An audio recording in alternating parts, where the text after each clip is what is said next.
कौन बनेगा नगर पालिका अध्यक्ष की श्रृंखला में एक बार मैं फिर से गोंडा जनपद में मैं उपस्थित हूँ। मेरे साथ नगर पालिका प्रत्याशी मौजूद हैं।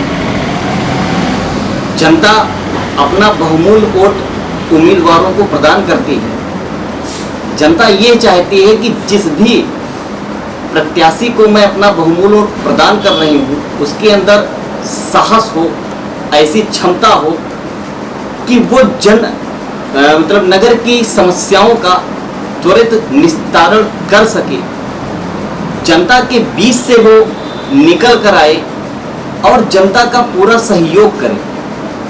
यहाँ पर विकासखंड नवाबगंज निर्दलीय प्रत्याशी के रूप में एक प्रत्याशी मेरे साथ मौजूद हैं। इनसे मैं बात करूंगा कि चुनाव के किन मुद्दों को लेकर ये एक बार फिर से जो है मैदान में उतरी हैं, क्योंकि इनके घर से भूतपूर्व इनकी माताजी कई बार जो है चुनाव लड़ने के बाद जीतकर नगर पालिका की सीट पर आसीन थी। नगर पालिका के काफ़ी कार्यों को उन्होंने किया और उनका बहुत अच्छा सहयोग नगर पालिका में रहा। इनका क्या मुद्दा रहेगा इस नगर पालिका चुनाव में, किन मुद्दों को लेकर एक बार फिर से इनकी बिटिया उतरी है, आइए एक खास बातचीत दर्शकों तक पहुंचाते हैं। सबसे पहले तो आप हमें अपना परिचय दें। आपके चैनल को बहुत बधाई। मेरा नाम आकांक्षा सिंह है। मैं श्रीमती स्वर्गीय इंदु सिंह की बेटी हूँ और मैं अध्यक्ष प्रत्याशी खड़ी हूँ। अगर हम बात करें, क्योंकि आप निर्दलीय प्रत्याशी के रूप में जनता के बीच में आई हैं, आपकी माताजी भी पहले चुनाव लड़ चुकी हैं, वो भी निर्दलीय थी। एक तरफ जहां पर पार्टियों के लिए पार्टी का टिकट पाने के लिए प्रत्याशियों में होड़ लगी रहती है, लाइन लगी रहती है, आप निर्दलीय प्रत्याशी के रूप में क्यों चुनाव लड़ने जा रही हैं? आपने किसी पार्टी का दामन क्यों नहीं थामा? क्योंकि हमारी जनता ये चाहती है कि हम निर्दलीय ही रहें, क्योंकि हमारी माताजी भी पिछले 15 साल से निर्दलीय ही खड़ी थी। इसलिए हमने भी यही सोचा कि हमारी जनता जो चाह रही है वही हम भी करें, इसलिए मैंने निर्दलीय पार्टी चुनी। अगर हम नगर पालिका के विकास के मुद्दों को लेकर अगर हम आपसे जानना चाहें कि वो कौन से ऐसे मुद्दे हैं कि जब आप नगर पालिका की सीट पर आसीन होंगी तो जनता के हित के लिए आप बेहतरीन काम करेंगी, इसलिए जनता आपको अपना बहुमूल्य वोट प्रदान करे, कौन से ऐसे मुद्दे हैं आपके? मेरा पहला मुद्दा और पहली प्राथमिकता तो ये है कि मेरे नगर की सफाई, क्योंकि मैं जाती हूँ जनता के बीच में जाती हूँ, जनता से मिलती हूँ, जनता मुझसे खुद कहती है ये बात कि क्या कहते हैं आपकी माता जी के समय में ये नालियाँ ऐसी थी और आज के कहते हैं 5 साल में ये नालियाँ ऐसी हैं।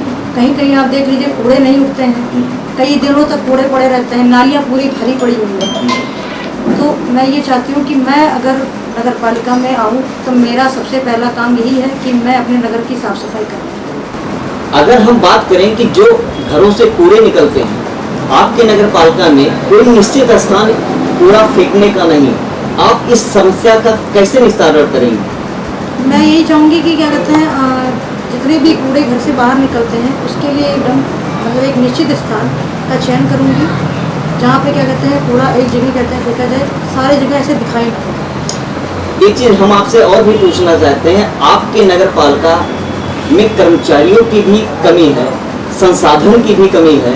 मेरी टीम जब सड़कों पे निकली है, यहाँ का जब मैंने सर्वे किया है तो मैंने देखा है कि जिन ठेलों पर जो है कूड़े घरों से निकाल के फेंके जाते हैं वो ठेले टूटे पड़े हैं।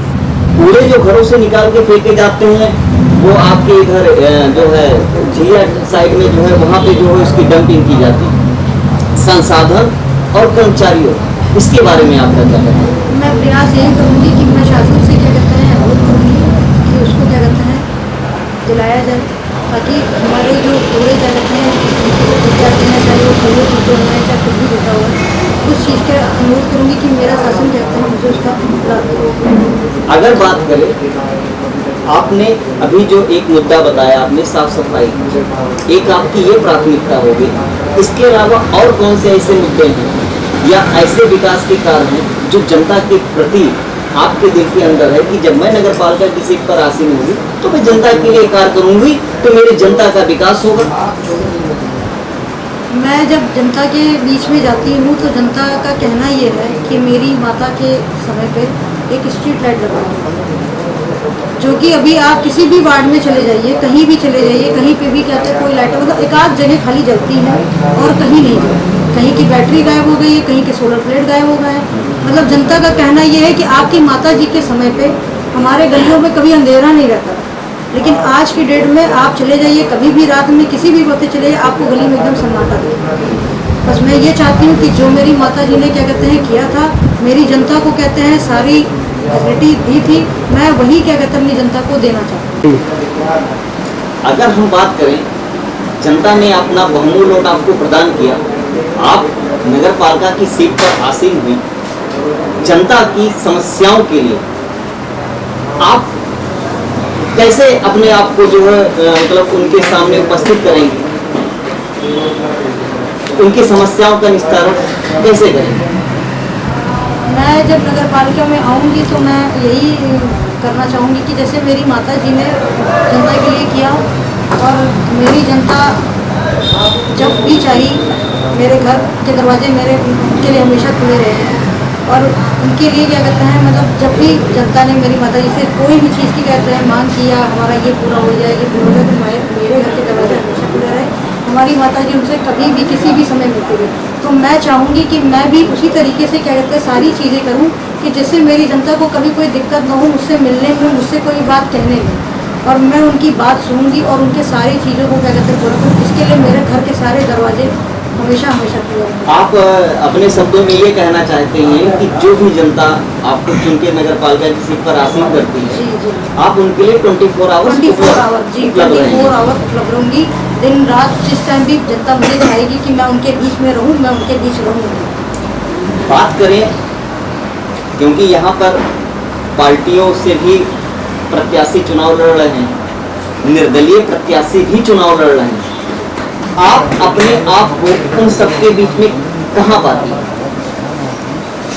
मैं अपने आप को उन सबके बीच में नहीं, लेकिन हाँ ये है कि जनता मुझे, मतलब जैसे मेरी माँ को जनता पसंद करती थी, उसी तरीके से मैं ये चाहती हूँ कि जनता ही मुझे पसंद करे, और जनता की वजह से ही मैं आऊँगी, और मैं सिर्फ अपने जनता से जानी जाती हूँ। जैसे मेरी माता जी जनता से जानी जाती थी, मेरी पब्लिक उनको पसंद करती थी, और उसी तरीके से कहते हैं जैसे मेरी माता जी ने जनता के लिए किया, जनता ने उनको पसंद किया। हम आगे यही चाहते हैं कि जनता की वजह से ही मैं उनके बीच आऊँ। आप कहना ये चाहते हैं कि जिस तरीके से आपकी माता जी ने नगर पालिका की सीट पर आसीन रहते हुए कार्य किए हैं, आप उन्हीं के पद चिन्हों पर रहते हुए चलते हुए वो कार्य करना चाहते हैं। बात करें अगर हम यहाँ के भू माफियाओं की, क्योंकि यहाँ पे नगर पालिका की जो आपके नवाबगंज नगर पालिका की जो सीट है, वो हमेशा एक ही दो बार किसी पार्टी से अधिकतर निर्दलीय प्रत्याशी के रूप में ही जो है यहाँ से चुनाव लोगों ने लड़ा है और जीता है, लेकिन भू माफियाओं का भी काफी दबदबा यहाँ पे रहा। आप अगर नगर पालिका की सीट पर आसीन होती हैं, इस समस्या का निस्तारण कैसे करेंगे? मैं नगर पालिका के सीट पर अगर आती हूँ तो मैं यही कहूँगी कि जितने भी भू माफियाएँ हैं उनको दूर भगाया जाए, और जितनी भी ज़मीनें जो जा चुकी हैं उनका तो कुछ कह नहीं सकते, लेकिन जो हमारी ज़मीनें, हमारी जनता की ज़मीनें बची हैं, मैं उनको पूरी तरीके से बचाऊँगी। अगर हम सौंदर्यीकरण की अगर बात करें नगर पालिका में, तो अगर देखा जाए इतनी बड़ी नगर पालिका होते हुए भी यहाँ पे ऐसी कोई व्यवस्था नहीं। अगर एक पार्क की व्यवस्था की बात अगर की जाए तो एक नाम मात्र का एक ही पार्क है, क्योंकि पार्क इसलिए बनाए जाते हैं शहरों में कि वहाँ पर बच्चे हैं, बुजुर्ग हैं, वो जाके अपने स्वास्थ्य की देखभाल कर सके या उनको उससे स्वास्थ्य लाभ हो। अगर आप नगर पालिका की सीट पर चुनकर आती हैं, क्या तोहफा आप जो है सौंदर्यीकरण के मामले में जनता को आप प्रदान करेंगे? वैसे अगर देखा जाए तो मेरी माता जी ने क्या कहते हैं पिछले 15 सालों में जनता के लिए तो बहुत कुछ किया है, बहुत सारी चीज़ों का क्या कहते हैं निर्माण किया है, सड़कों का, लाइटों का, हर चीज़ का निर्माण किया, उन्होंने बहुत कुछ बनाया। और हम चाहते हैं कि अगर हम आए तो हम और उसको आगे बढ़ाएं। हमारे नवाबगंज में सिर्फ एक बात है, लेकिन हम चाहते हैं कि आने वाले समय में हम जनता को एक ऐसा पार्क दें जहाँ पे हमारी जनता जाए, अपना स्वास्थ्य बनाए, बच्चे खेलें कूदें सब कुछ करें। और सबसे बड़ी चीज़ कि हमारे जनता की जो महिलाएं हैं, उन महिलाओं के लिए मैं एक ऐसा चीज़ करना चाहती हूँ कि जिससे हमारी महिलाएं बेरोजगार ना रहें, उनको क्या कहते हैं हर चीज़ की सुविधा मिले और उनको काम करने का मौका मिले, कि हमारी महिलाएं क्या कहते हैं ये कहें कि हाँ, हम जो हमारे बीच में है, जिनको मैंने चुना है, उन्होंने कुछ ऐसा किया है कि जनता के मतलब जैसे सरकार की योजनाएं जो होती हैं वो जनता तक सीधे नहीं पहुंच पाती। जनता के प्रति सरकार ने काफ़ी योजनाएं चलाई हुई। मैंने भी कुछ सर्वे किया, कुछ ऐसी चीज़ें मुझे मिली। अगर आप नगर पालिका की सीट पर आसीन होती हैं तो जो जनता के लिए सरकार ने योजनाएं बनाई हुई उनमें कोई गड़बड़ी ना होने पाए।